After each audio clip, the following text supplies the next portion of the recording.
दोस्तों आज की इस वीडियो के अंदर हम आप सभी के साथ में क्लास 6 हिस्ट्री के चैप्टर नंबर 10 के पार्ट 2 को डिस्कस करने वाले हैं। और अगर आप सभी ने अभी तक पार्ट 1 की वीडियो को नहीं देखा है तो उसको जाकर जरूर से चेक कर लेना। तो आज हम स्टार्ट करेंगे हमारे विक्रम संवत से। The era beginning in the 58 BC is traditionally associated with the Gupta king।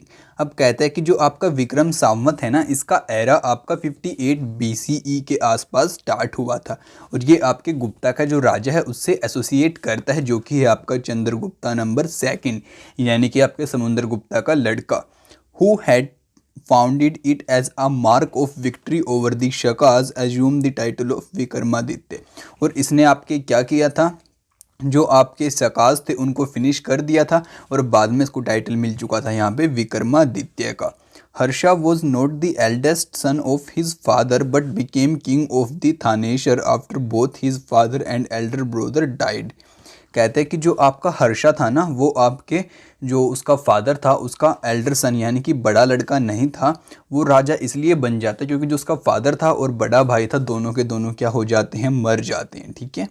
His brother in law was the ruler of Kannauj. और जो उसका ब्रोदर इन लॉ था वो कन्नौज का क्या हो बन जाता है बाद में राजा। And he was killed by the ruler of Bengal. और उसको बंगाल का जो राजा होता है वो मार देता है।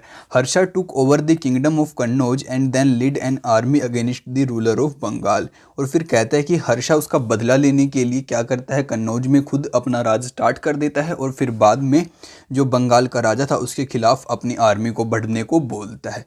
although he was successful in the east and conquered both Magadha and Bengal. कहता है कि उसके बाद ये ईस्ट में भी सक्सेसफुल हो जाता है और मगधा और बंगाल दोनों के दोनों को जीत लेता है। He was not as successful elsewhere. और ऐसा कहीं ये कहीं और सक्सेसफुल नहीं हो पाता, जैसे कि यहाँ पे मगधा और बंगाल को जीत लेता है ना, ऐसे ये अपने दूसरे युद्ध के अंदर सक्सेसफुल नहीं हो पाता जो बाद में लड़ता है। He try to cross the Narmada to march into the Deccan. ये नर्मदा नदी को क्रॉस करने की कोशिश करता है डेक्कन में जाने के लिए, वहाँ पे कब्जा करने के लिए, but was stopped by a ruler belonging to the Chalukya dynasty. जबकि इसको चालुक्य डायनेस्टी का रूलर क्या कर लेता है, स्टॉप कर देता है, जिसका नाम था पुलकेशियन सेकंड। ठीक है। अब आप इस बात को याद रखना कि जो आपके हर्षा था उसको कौन रोकता है, उसका नाम था आपका चालुक्य डायनेस्टी का Pulakeshin second. Look at the political map of India and list the present day states which Harshavardhana pass through when he went to a Bengal up to the Narmada. अब कहते हैं कि आप एक काम करो, आज के पॉलिटिकल इंडिया के मैप को देखो और फिर क्या करना है आपको अपने हर्षा की वो स्टेट्स फाइंड आउट करनी है जिनके अंदर से वो गया था जब उसने नर्मदा नदी को क्रॉस किया और आगे बढ़ने की कोशिश की। तो चलो हम आपका काम है, आप उसको कर लेना, हम आगे बात करते हैं। तो आगे बोलता है दी पल्लवाज चालुक्याज एंड पुलकेशियन प्रशस्ति। और जो आपका पल्लवा थे, चालुक्य थे और जो पुलकेशियन था, हमें उसकी भी प्रशस्ति मिलती है। The Pallava and Chalukya were the most important ruling dynasty in the south India. कहता है जो आपका पल्लवा और चालुक्य थे दोनों की दोनों आपकी सबसे इंपॉर्टेंट डायनेस्टी थी जो कि आपकी साउथ इंडिया के अंदर रूल करती थी इस पीरियड के अंदर। अब इसके मैंने आपको मैप के ऊपर वहाँ पे शो भी किया था कि ये आपकी बिल्कुल यहाँ पे डाउन साइड में थी। ठीक है। The kingdom of the Pallava spread from the region around the capital Kanchipuram to the Kaveri delta. और जो आपकी पल्लवा का राज्य था ना, वो आपका कांचीपुरम से आपकी कावेरी डेल्टा तक क्या हो गया था, फैल चुका था। जबकि जो आपका चालुक्य था वो आपका centre around the Raichur Doab, वो आपके रायचूर के दोआब के आसपास फैल चुका था, between the river of Krishna and Tungabhadra. ठीक है। तो आप इन दोनों की लोकेशंस को यहाँ पे याद रखना। तो चलो अब हम आगे बात करते हैं। लेकिन आप याद रखना जो आपका चालुक्य था वो तो आपका रायचूर दोआब के आसपास फैला था, जो कि आपकी कृष्णा और तुंगाभद्रा रिवर के बीच में पड़ता है। और जो आपका पल्लवा था वो आपके कांचीपुरम के और जो आपके कावेरी डेल्टा है उसके आसपास वाले एरिया के अंदर यहाँ पे फैला हुआ था। और मैंने आपको बताया था कि दोनों आपके इकट्ठे ही यहाँ पे आपके इस वाले नोच के अंदर ये आपके यहाँ पे पड़ते हैं, दोनों के दोनों किंगडम्स। अब उसके बाद मैंने आपको एक अहीहोल नाम की लोकेशन भी आपको आपके मैप के अंदर दिखाई थी, the capital of the Chalukya. तो ये आपके चालुक्य की क्या थी, कैपिटल थी।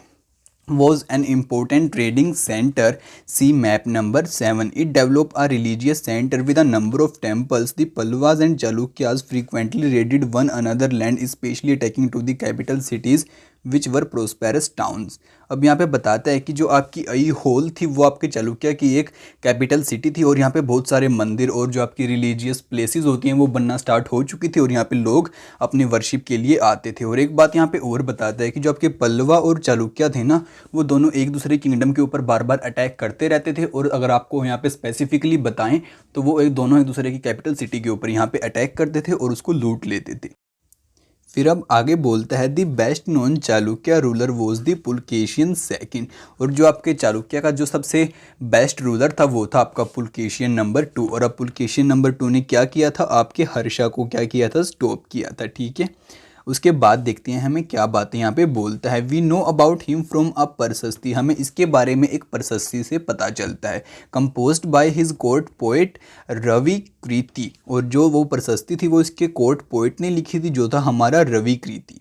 This tell us about his ancestor who was traced back through 4 generations from father to son. Pulketion evidently got the kingdom from his uncle. अब बताता है कि जो आपका ये था ना आपका रवि कृति, इसने आपके पुलकेशिन की हर एक बात को लिखा था और बताया था कि जो इसके एंसेस्टर, इसके पूर्वज थे वो कैसे थे। और बताया था कि जो पुलकेशिन को इसकी किंगडम मिली थी ना वो इसके अंकल के पास से मिली थी, यानी कि इसके फादर के पास से इसको नहीं मिली। तो आप इस बात को भी यहाँ पे ध्यान रखना।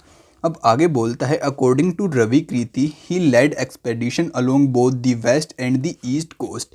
मतलब कि रवि कृति आपको यहाँ पे बताना चाहता है कि जो आपका चालुक्य था, जो आपका चालुक्य किंगडम का ये पुलकेशिन सेकंड था ना, इसने अपने जो एक्सपीडिशंस थे यानी कि जो इसके अटैक वगैरह या फिर इसने जो वार वगैरह बोले थे वो अपने ज़्यादातर वेस्ट में और ईस्ट कोस्ट के आसपास यहाँ पे बोले थे। Beside he check the advantage of the advance of the Harsha, और इसने हर्षा की एडवांस को भी यहाँ पे चेक किया था। अब आगे बोलता है there is an interesting play of words in the poem. एक पोएम है जिसके अंदर बहुत अच्छा वर्ड के साथ खेला गया है, वो पोएम भी आप यहाँ सभी को बताना चाहता है। Harsha means happiness. अब आप सभी को ये तो पता है हर्षा का मतलब क्या होता है, happiness. The poet says that after his this defeat Harsha was no longer Harsha. और इस हार के बाद यानी कि जब पुलकेशिन ने उसको हरा दिया तो जो हर्षा था वो ज़्यादा खुश नहीं रहा। तो देखा कितनी अच्छी पोएम यहाँ पे आप सभी के लिए बना रखी है। Pulakeshin also attacked the Pallava king. जो पुलकेशिन था ना उसने पल्लवा के राजा के ऊपर भी अटैक किया था। Who took shelter behind the walls of Kanchipuram. फिर उसने क्या किया, जो कांचीपुरम के पास वहाँ पे वॉल्स वगैरह होंगे उनके पीछे छिप गया, शेल्टर ले लिया। But the Chalukya victory was short lived. और जो आपके चालुक्य की विक्ट्री थी वो कुछ ही टाइम तक वहाँ पे रही।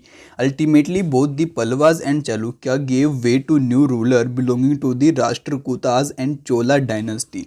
और कहता है कि कुछ टाइम के बाद क्या हुए, दोनों के दोनों आपकी जो डायनेस्टी थी ना पल्लवा चालुक्य खत्म हो गई और इनकी जगह आपकी आ गई राष्ट्रकूताज और आपकी चोला डायनेस्टी। ठीक है, about which you will study in class number 7। इनके बारे में अब अपनी 7th क्लास के अंदर स्टडी करेंगे। तो चलो अब हम इसको आगे बात करते हैं और ये क्वेश्चन को देखते हैं क्या क्वेश्चन आपसे पूछते हैं। Who were the other rulers who try to control the coast and why. कहता है कि जो आप अपने चैप्टर नंबर 9 को देखो और पता लगाओ कि जो आपके राजा थे वो यहाँ पे जो आपकी कोस्ट वाला एरिया था ना, ये वाला एरिया, इसको क्यों कंट्रोल के अंदर करना चाहते थे। तो ये तो आप सभी को पता है, यहाँ पे आपके शिप्स वगैरह आते थे, ट्रेड वगैरह आपका यहीं होता था और यहीं से आपके जो राजा थे वो पावरफुल बन सकते थे और अमीर भी बन सकते थे। तो अब आगे बोलता है how were these kingdoms administrate. और जो आपकी किंगडम्स थी ये कैसे एडमिनिस्ट्रेट यानी कि कैसे प्रशासन के अंदर बनाया रखा जाता था। As in the case of earlier kings, land revenue remained important for these rulers। कहता है कि जैसे आपके पुराने राजाओं के लिए था ना, तो इनके लिए भी जो लैंड का टैक्स था ना आपका वो सबसे इम्पोर्टेंट रिसोर्स था। And village remain the basic unit of administration. अब जो विलेज थे, गांव थे, वो इनके भी क्या थे, एक बेसिक यूनिट थे एडमिनिस्ट्रेशन के, प्रशासन के। There were some new development as well. और यहाँ पे कुछ नई डेवलपमेंट भी की गई। अब उन डेवलपमेंट को हमें यहाँ पे बताएगा। बेसिकली यहाँ पे हम इस क्वेश्चन का आंसर देने की कोशिश कर रहे हैं। Kings adopted a number of steps to win the support of man who were powerful earlier economically और सोशली। तो यहाँ पे बताता है कि जो राजा ने कोशिश की कि जो लोग इकोनॉमिकली और सोशली पावरफुल हैं मैं उनका भी साथ लूं, और because of their political and military strength for instance, और मैं उनकी मिलिट्री और पॉलिटिकल स्ट्रेंथ को भी बाद में यूज़ कर पाऊंगा। तो यहाँ पे कुछ हमें टिप्स दिखाई गई हैं और बताया गया है कि हमारे राजा ने कैसे इनका यूज़ किया। Some important administrative post were now hereditary, और अब क्या कर दिया गया, जो आपकी कुछ पोस्ट होती थी ना प्रशासन के अंदर उनको हेरिडेटरी कर दिया। अब हेरिडेटरी का मतलब आपको मैंने बताया था कि जो पहले फादर था अब वो सन बन गया, अब फिर बाद में उसका सन बन गया, यानी कि इसका पोता बन गया। ठीक है, अब यहाँ पे बोलता है this means that son succeeded father to this post. देखा यहाँ पे यही बात बोलता है कि इसका मतलब ये है कि जो सन होगा ना फादर का वही क्या लेगा, उसकी जगह लेगा। For example the poet Harishena was a nayaka or chief judicial officer like his father. जो आपका हर्षिना था ना, अब हर्षिना आपको मैंने बताया था पीछे, आपका एक पोइट था, उसने क्या किया था, जो महाधानायका और चीफ जुडिशियल ऑफिसर की उसने पोस्ट ली थी वो अपने फादर के पास से डायरेक्टली ऐसे कि ऐसे ही ली थी। अब आगे बताता है sometimes one person held many offices, और बहुत बार क्या होता था कि एक ही इंसान बहुत ज़्यादा ऑफिस को हैंडल करता था और अकेला ही बहुत सारे काम को चेक करता था। For instance beside being a mahadandanayaka Harishena was a kumaramatya. कहता है कि जो आपका यहाँ पे हर्षिना था ना वो महाधंदा नायका तो था ही, लेकिन साथ में वो आपका कुमार अमात्य भी था, जिसका मीनिंग होता है important minister and a sandhivigrahika, meaning a minister of war and peace. और साथ में आपका वो संधि विग्राहिका भी था, जो कि आपका मिनिस्टर होता है वार वगैरह का और शांति वगैरह का। अब आगे बताता है आपको एक और यहाँ पे चीज़ उसके राज्य के बारे में, beside important man probably had a से इन लोकल एडमिनिस्ट्रेशन। जो आपके इम्पोर्टेंट लोग होते थे ना उनको जगह दी जाती थी आपकी लोकल एडमिनिस्ट्रेशन के अंदर। दिस इंक्लूड दी नगरा श्रेष्ठी, और उनको क्या कहा जाता था, नगरा श्रेष्ठी, और चीफ बैंकर और the merchant of the city, यानी कि भाई जो आपके शहर के व्यापारी या फिर उनको नगर सेठ वगैरह को यहाँ पे कुछ कहा जाता था, और वो चीफ बैंकर यानी कि बैंक की तरह आपके रोल वहाँ पे प्ले करते थे। The sarthavaha or leader of the merchant caravans the prathama kulika or the chief craftsman and the head of the kayasthas or scribes, और जो उनके कुछ और भी यहाँ पे चीज़ें उनको दी जाती थी, यानी कि भाई ये तो आपका हेड हो गया उन लोगों का जो कि आपकी स्क्राइब्स वगैरह बनाते हैं, और ये आपका हेड हो गया उन लोगों का जो आपकी भाई पोर्ट्स वगैरह और मतलब कि क्राफ्टमैन का काम करते हैं बेसिकली। ठीक है, यहाँ पे ऐसे ऐसे आपके बहुत सारे हेड वहाँ पे बनाए जाते थे आपके लोकल एडमिनिस्ट्रेशन के अंदर। ठीक है, तो अब हम आगे बात करते हैं। आगे बोलता है these policies were reasonably effective but sooner or later some of these powerful men grew strong enough to set up a independent kingdom। कहता है कि ये पॉलिसी थी ना जो वहाँ के राजा की वो सबसे अच्छी वक्त तो की, लेकिन इसमें एक दिक्कत आ गई।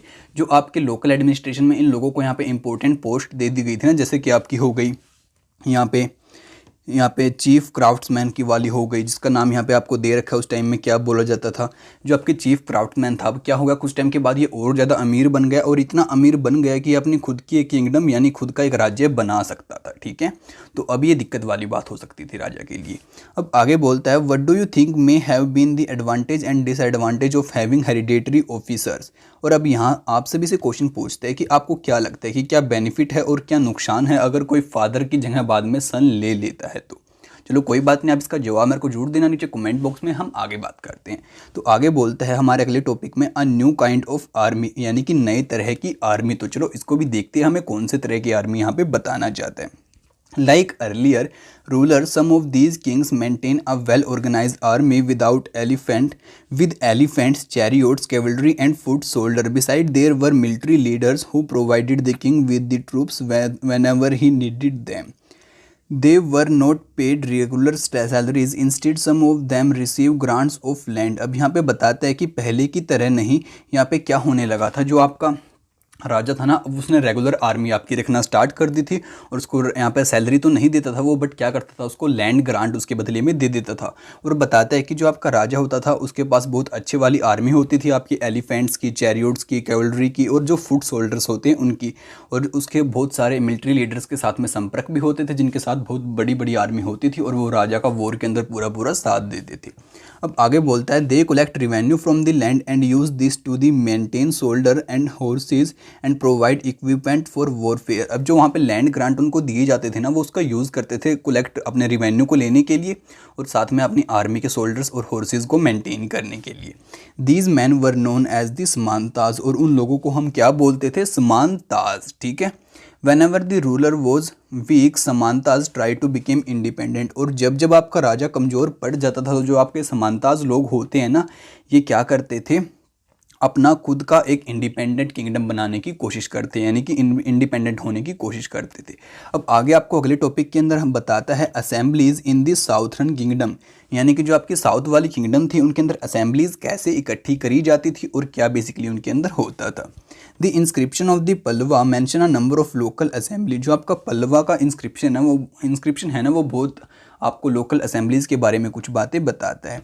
दिस इंक्लूड द सभा which was an assembly of the ब्राह्मण लैंड ओनर, और क्या बताता है कि जो आपकी ये असेंबलीज होती थी ना, ये वैसे तो आपकी लोकल असेंबलीज भी होती थी जिनके अंदर आपके ब्राह्मण लोग भी थे और जो आपके लैंड ओनर लोग होते थे वो भी इंक्लूड किए जाते थे। This assemblies function through a sub committee, और जो आपकी असेंबली थी एक कमेटी के जरिए आपकी ये फंक्शन करती थी, which look after irrigation, agriculture operations, making roads and the local temples etcetera, जो कि आपकी ध्यान देती थी भाई खेती की तरफ, सिंचाई की तरफ, साथ में कौन से हमें रोड बनाने हैं या फिर क्या हमें लोकल अपने टेम्पल्स वगैरह बनाने हैं। The Ur was a village assembly found in area where the landowners were not Brahmans. अब कहता है कि जो आपकी उर नाम की असेंबली थी, यानी कि UR वाली असेंबली थी ना, यहाँ पे आपके जो लैंड ओनर्स थे ना, यानी कि जो भाई भूमि के आपके मालिक थे वो आपके ब्राह्मण्स नहीं थे इस असेंबली के अंदर। And the nagaram was an organization of merchant, और जो आपकी नगराम थी ना वो आपके एक मर्चेंट्स यानी कि व्यापारियों की क्या थी, आपकी एक ऑर्गेनाइजेशन थी, संगठन था। It is likely that these assemblies were controlled by the rich and the powerful land owners and merchants. तो यहाँ से ये बात साबित होती है कि जो आपकी ऐसी असेंबलीज होती थी ये ज़्यादातर आपके जो लैंड ओनर्स होते हैं और जो आपके मर्चेंट लोग होते हैं उनके द्वारा हेडेड करी जाती थी और उनके द्वारा संभाली जाती थी। Many of these local assemblies continue to function for centuries, और जो आपकी ऐसी असेंबलीज थी ये बहुत ज़्यादा सेंचुरीज तक आपकी फंक्शन करती रही और इनका काम यहाँ पे रहा। अब आगे बोलता है ordinary people in the kingdoms, यानी कि जो आपके आम लोग थे आपकी किंगडम के अंदर, उनकी भी बातें यहाँ पे कुछ हमें बताना चाहता है।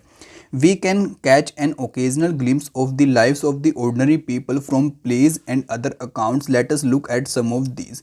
कहता है कि जो आपके आर्कियोलॉजिस्ट थे उन्होंने उस टाइम के लोगों के प्लेज को देखा, क्या वो प्ले करते थे, और साथ में भाई उनकी चीज़ों को देखा कि वो क्या चीज़ें वहाँ पे करते थे, और किसी के अकाउंट भी यहाँ पे मिले जिससे कि हमें पता चला कि वो लोकल लोग वहाँ के कैसे थे और क्या काम करते थे। तो यहाँ पे सबसे पहले तो बताता है आपको कालिदासा के बारे में। Kalidasa is known for his plays. अब ये तो पता है कि जो कालिदासा था वो उसके प्लेज के लिए जाना जाता था, यानी कि उसके जो नाटक वगैरह होते थे उनके लिए वो जाना जाता था। Depicting life in the king court, और उसने अपनी लाइफ थी वो बताई कि भाई राजा के कोर्ट के अंदर कैसी थी। An interesting feature about this plays is that king and most Brahmans are shown as speaking Sanskrit. अब इसके प्लेज के अंदर, इसके नाटकों के अंदर या फिर इसकी जो कविताएं वगैरह थी उनके अंदर हमें क्या बातें मैक्सिमम दिखाई गई हैं कि जो आपके ब्राह्मण लोग थे और जो आपके राजा लोग थे वो आपकी संस्कृत भाषा का यहाँ पे यूज़ करते थे। While women and man other than the king and Brahmans use प्राकृतिक, जबकि जो आपके दूसरे लोग थे ना, आपके जो आम लोग थे वो आपकी प्राकृतिक भाषा का यहाँ पे यूज़ करते थे, यानी कि प्राकृत भाषा। His most famous play Abhijnana Shakuntalam, और उसका जो सबसे फेमस वाला आपका प्ले था, नाटक था या कविता थी जो भी था, उसका नाम था आपका Abhijnana Shakuntalam. Is the story of love between a king name Dushyanta and young women name Shakuntala, और ये आपकी कहानी थी आपके दुष्यंत राजा की और शकुंतला की। इसका दोनों का दूसरे के साथ में प्यार हो जाता है। We find an interesting description of the plight of a poor fisherman in his play, और बताता है कि हमें एक यहाँ पे दशा का भी पता चला एक गरीब मछुआरे की यहाँ पे इस प्ले के अंदर हमारे कालिदास के। तो वो हमें यहाँ पे बताना चाहते हैं a fisherman find a ring, यानी कि जो आपका एक फिशरमैन था यानी कि आपका जो मछुआरा था उसको एक रिंग यानी कि अंगूठी मिल जाती है। तो चलो इस बात को हम यहाँ पे ध्यान से समझते हैं। A fisherman found a precious ring which the king had given to the Shakuntala but had been accidentally swallowed by a fish. जो आपका मछुआरा होता है ना उसको क्या मिल जाती है, एक अंगूठी मिल जाती है एक मछली के पेट के अंदर से, जो कि क्या हुआ था, आपकी जो एक फिश थी ना उसने आपके जो मेनली यहाँ पे आपका राजा था ना दुष्यंत, उसने आपकी शकुंतला को वो गिफ्ट करी थी अंगूठी, और शकुंतला के हाथ में से जो अंगूठी गिर गई थी एक्सीडेंटली और बाद में उसको एक फिश ने निगल लिया था। तो अब वो आपके मछुआरे को यहाँ पे क्या हो गई थी, मिल गई थी। When he went to the place with it, the gateman accused him of theft and chief police officer was rather rude. However, the king was happy when he saw the ring and sent a reward for the fisherman. The police officer and the gateman decide to take a share of reward and went along with the fisherman to have a drink. अब यहाँ पे आप सभी को एक मज़ेदार बात बताते हैं कि उसके साथ बाद में क्या हुआ। तो वो उस अंगूठी को लेकर राजमहल जाता है। तो उसके जो राजा के आगे गेट के सामने दो इंसान खड़े होते हैं, जो सिपाही खड़े होते हैं, वो उसको रोक लेते हैं, कहते हैं कि आप चोर हैं, आप ये हैं। तो जो वहाँ का पुलिस ऑफिसर आता है वो आता है, वो भी उससे रूड बात करता है, उस अंगूठी को राजा के पास लेके जाता है। तो राजा उसको देख के खुश हो जाता है और फिशरमैन के लिए, मछुआरे के लिए एक गिफ्ट भेजता है। तभी तो तीनों के तीनों वहाँ पे होते हैं ना, यानी कि पुलिस ऑफिसर साथ में वो दो आपके सिपाही, वो प्लान बनाते हैं। इसका जो गिफ्ट है राजा ने दिया है उसमें थोड़ा बहुत शेयर लेना है, क्योंकि आपको पता है कि जो पिछले टाइम के राजा होते थे वो गोल्ड कॉइन्स वगैरह उनको देते थे। तो वो क्या करते हैं, मछुआरे को अपने साथ में ले जाते हैं ड्रिंक करने के लिए। Do you think that is a poor man find some time report this is to the police he would treated like this today. और यहाँ पे आपसे बताता है कि क्या आपको लगता है ऐसा कुछ आपकी पुलिस आज भी करती है। Name a famous man who taught in Prakrit and a kind king who issued inscription in Prakrit. अब कहता है कि आप उस फेमस इंसान के बारे में भी यहाँ पे बताओ, आपने पिछले चैप्टर्स के अंदर पढ़ा होगा, जो कि आपका प्राकृतिक भाषा के अंदर पढ़ाता है। और आपके उस राजा के बारे में बताओ जिसने प्राकृतिक के अंदर अपना क्या करवाया था, इंस्क्रिप्शन लिखवाया था। तो आपका वो था यहाँ पे अशोका, जिसने क्या किया था, लोगों को ज्ञान दिया था। अब आपका यहाँ पे एक काम है, आपको उस फेमस मैन का नाम मेरे को खुद बताना जो प्राकृतिक के अंदर पढ़ाता था, ठीक है।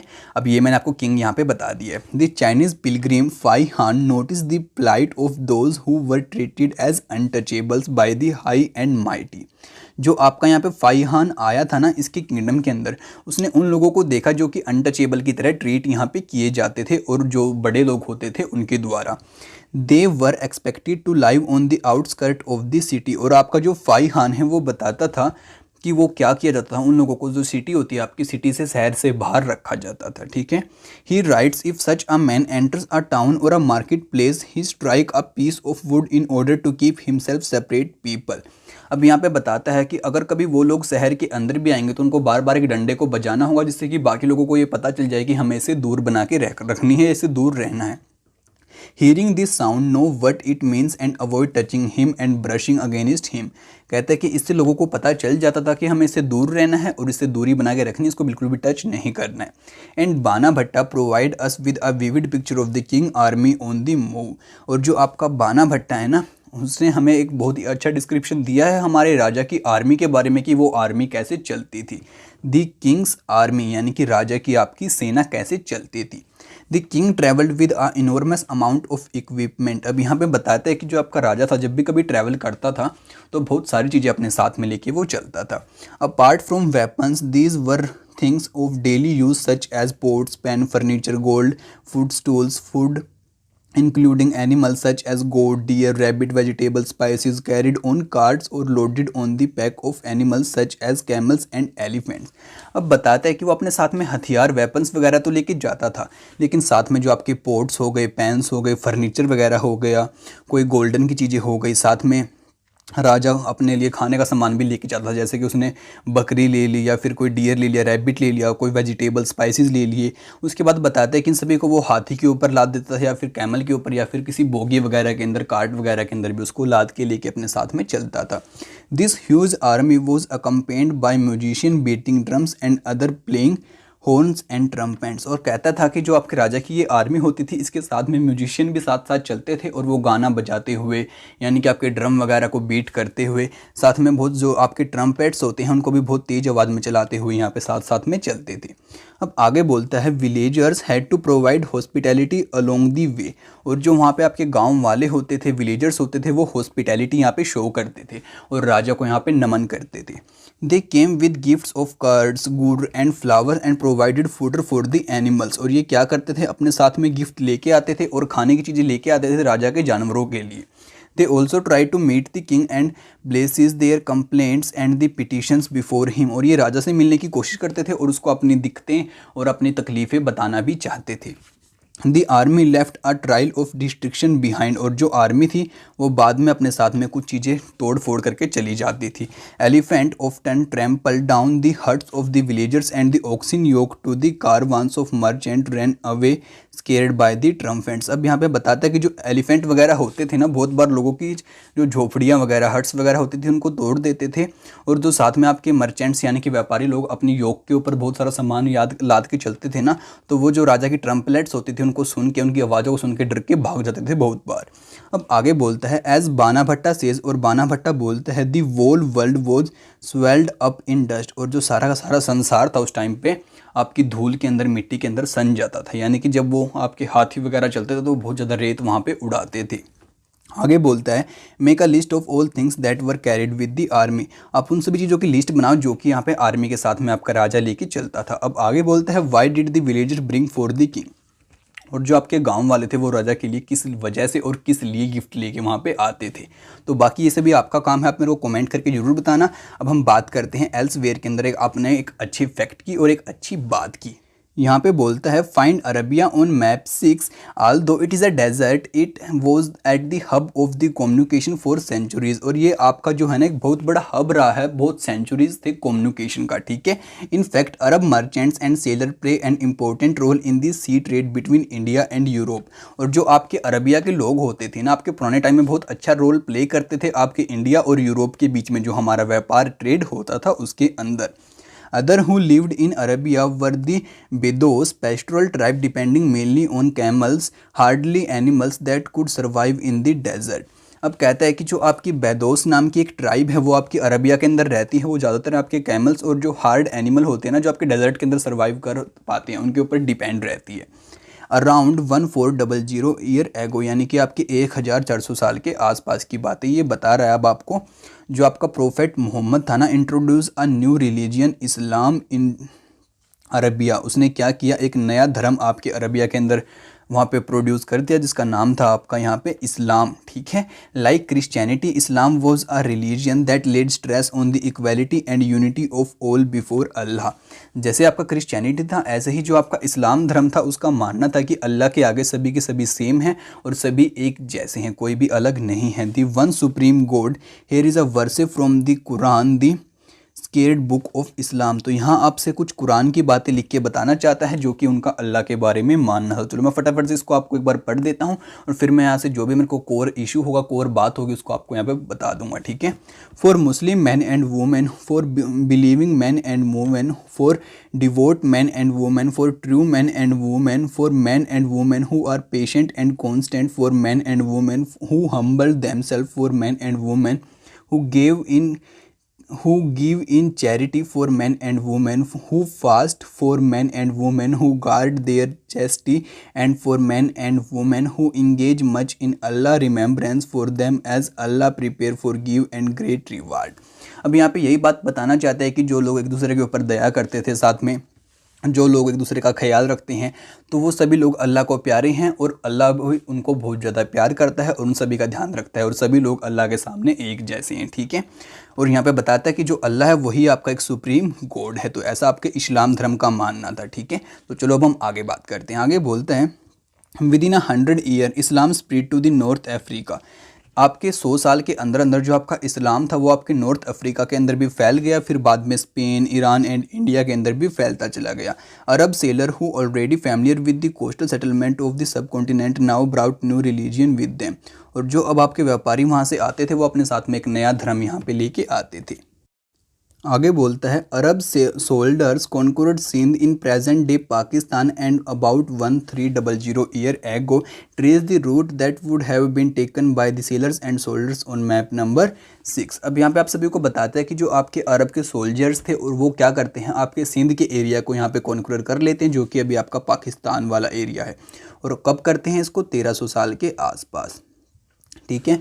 अब आपको पता है भी है कि जो आपका पाकिस्तान है वहाँ पे ज़्यादातर आपका इस्लाम धर्म आपको देखने को मिलता है। चलो फटाफट से आपको इंपॉर्टेंट डेट्स के बारे में बता देते हैं फिर हम आगे बात करेंगे। तो यहाँ पे सबसे इंपॉर्टेंट डेट्स में आपकी रहती है, सबसे पहले तो बोलता है beginning of the Gupta dynasty about 1700 year ago, यानी कि जो आपका गुप्ता डायनेस्टी है वो आपकी 1700 साल के आसपास यहाँ पे आती है, और जो आपके हर्षवर्धन का रूल था वो आपको 1400 साल के आसपास यहाँ पे आ जाते हैं।